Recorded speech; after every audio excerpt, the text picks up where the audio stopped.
ഒരിക്കൽ ഇംഗ്ലണ്ടിന്റെ തീരപ്രദേശത്ത് വെച്ച് ഒരു കപ്പൽ ഉടഞ്ഞു. കരയിലുണ്ടായിരുന്ന ഏതാനും പേർ ഒരു ബോട്ടുമായി ചെന്ന് അവരെ രക്ഷപ്പെടുത്തി.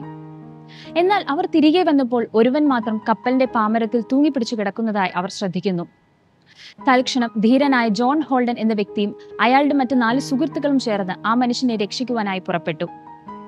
എന്നാൽ അവർ പുറപ്പെടുന്നതിന് തൊട്ടുമുമ്പ് തന്നെ അദ്ദേഹത്തിന്റെ അമ്മ കരഞ്ഞു നിലവിളിച്ചുകൊണ്ട് അദ്ദേഹത്തോട് പറഞ്ഞു, മോനെ, നീ ഒരിക്കൽ കൂടി പോവുകയാണോ?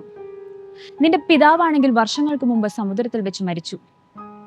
നിന്റെ സഹോദരൻ വില്യം 2 വർഷങ്ങൾക്ക് മുമ്പ് വീട് വിട്ടിറങ്ങിപ്പോയി.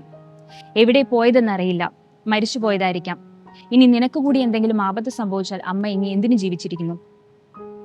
ഇത് കേട്ട ജോൺ ഇപ്രകാരം മറുപടി പറഞ്ഞു, അമ്മേ, കർത്താവ് എന്നോട് പറയുന്നു ആ മനുഷ്യനെ കൂടി രക്ഷിക്കണമെന്ന്. എനിക്കെന്തെങ്കിലും സംഭവിച്ചാൽ അമ്മയെ കർത്താവ് കാത്തുകൊള്ളും.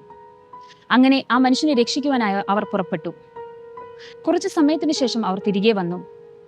കരക്കെത്തുന്നതിന് തൊട്ടു മുമ്പ് തന്നെ നിലവിളിച്ചുകൊണ്ട് ജോൺ അമ്മയോട് ഇപ്രകാരം പറയുന്നു, അമ്മേ, ഞാൻ ആ മനുഷ്യനെ രക്ഷപ്പെടുത്തി.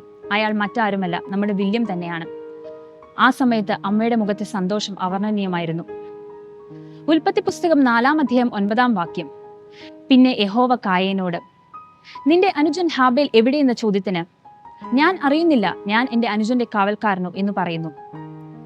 ഈ വചനത്തിന്റെ വെളിച്ചത്തിൽ നാം ചിന്തിക്കുമ്പോൾ സ്വന്തം സ്വാർത്ഥ താല്പര്യങ്ങൾക്ക് വേണ്ടി തന്റെ അനുജനെ പോലും കൊല്ലുവാൻ മടി കാണിക്കാത്ത കായേനും, മറുഭാഗത്ത് തനിക്ക് യാതൊരു പരിചയമില്ലാത്ത ഒരു വ്യക്തിക്ക് വേണ്ടി സ്വന്തം ജീവൻ പോലും പണയപ്പെടുത്താൻ തയ്യാറായ ജോൺ ഹോൾഡൻ എന്ന വ്യക്തിയുമാണ്.